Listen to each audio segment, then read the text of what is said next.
ایمان لے آتے زمین آسمان کے اللہ دروازے کھول دیتے. للہ خزائن السماوات والارض، اللہ کے پاس زمین آسمان کے خزانے ہیں، کسی چیز کی کمی نہیں ہے.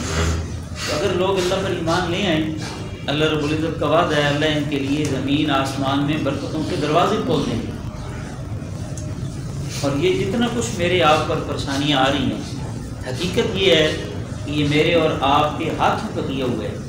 ظہر الفساد فی البر والبحر بما کسبت ایدی الناس. اللہ پاک کہتے ہیں زمین آسمان میں جتنا فساد کر ہے لوگوں کے ہاتھوں کی کمائی ہے. یہ ان کی گناہوں کی وجہ سے زمین آسمان کے اندر فساد پھیلا ہوا ہے. اور ساتھ اللہ رب العزت کہتے ہیں یا اخوان کثیر، ان میں سے بہت ساری چیزوں سے اللہ درگزر کر دے. یعنی لوگ گناہ بھی کرتے ہیں، اللہ دیکھتے بھی ہیں، اللہ پکڑ پر قادر بھی ہیں، اور اللہ اس پر عذاب بھیجنے پر بھی قادر ہیں، اللہ معاف فرما دیتے ہیں. یا اخوان کثیر، بہت ساری چیزوں سے اللہ درگزر کر دیتے ہیں. ایک حدیث پاک کے اندر آتا ہے اللہ رب العزت کی ذات سے زیادہ صبر والا حلم والا ہے ہی کوئی نہیں. یہ بھی میری آپ کے ساتھ دشمنی، کسی بندے کے ساتھ دشمنی ہو تو اگر وہ میرے قابو کے اندر آ جائے تو میں پوری کوشش کروں گا کہ جو اس نے میرے ساتھ ظلم زیادتی کی ہے اس کا میں بدلہ لے لوں. اور آپ مجھے بتائیں اس کائنات پر اللہ سے زیادہ بھی کسی کی قدرت ہے؟ یا صرف امر کن کی دیر ہے ساری دنیا تہس نہس ہو جائے. تو اللہ رب العزت بندے پر پوری طرح قدرت رکھتے ہیں، اور بندہ جو کچھ کر رہا ہے اللہ کی پوری طرح اس بندے پر قدرت ہوتی ہے. اور پھر بندہ اللہ کی نافرمانی بھی کرتا ہے، اور پھر بندہ بہت کچھ کرتا ہے اللہ کو ناراض کرنے کے لیے. اس کے باوجود اللہ رب العزت قادر ہونے کے باوجود بندے کو معاف کر دیتے ہیں. اس لیے اللہ پاک کہتے ہیں یا اخوان کثیر، زمین آسمان میں فساد تمہاری وجہ سے پھیلا ہوا ہے، اس کے باوجود کہ اللہ نے بہت ساری چیزیں معاف کر دی ہیں. وَلَوْ يُؤَاخِذُ اللَّهُ النَّاسَ بِمَا كَسَبَتْ، اگر اللہ پکڑنا شروع کر دیں ان چیزوں پر جو لوگ کر رہی ہیں، مَا تَرَكَ عَلَىٰ ظَهْرِهَا مِن دَابَّةٍ، زمین پر ایک چلنے پھرنے والا جانور بھی اللہ نے چھوڑے.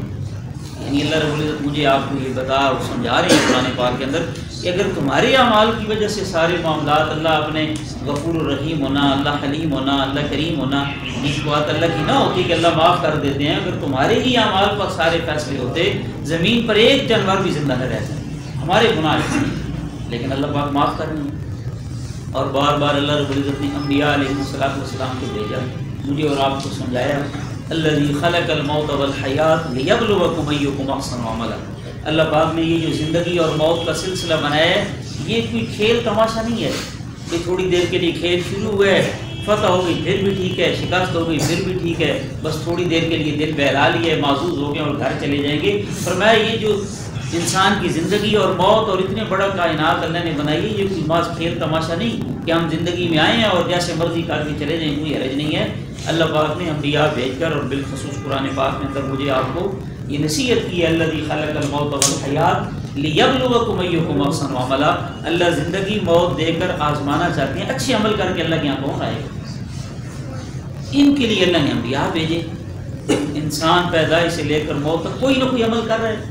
آپ بیٹھے ہیں دیکھ رہے ہیں یا سن رہے ہیں یا سوچ رہے ہیں، دنیا میں جتنے لوگ ہیں کوئی چل رہا ہے، کوئی پھر رہا ہے، کھا رہا ہے، کوئی پی رہا ہے، کوئی سویا ہے. ہر بندہ کسی نہ کسی کام کے اندر 24 گھنٹے مشغول ہے. پیدا ہونے سے لے کر موت تک 24 گھنٹے کسی نہ کسی کام کے اندر مشغول ہے.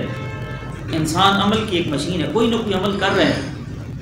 اب میرا اور عمل ٹھیک کون سا ہے، غلط کون سا ہے، کس لمحے کی کون سا عمل مجھے جنت کی طرف لے کر جا رہا ہے، کس لمحے کا کون سا عمل میرے جہنم کی طرف جانے کا سبب بنے گا، یہ میرے اور آپ کے پاس کوئی اتھارٹی نہیں کہ اس عمل کو میں اچھا کہہ دوں اور اس کو میں برا کہہ دوں. یہ اتھارٹی ہر زمانے کے اندر اللہ نبی کو دے کر بھیجتے ہیں.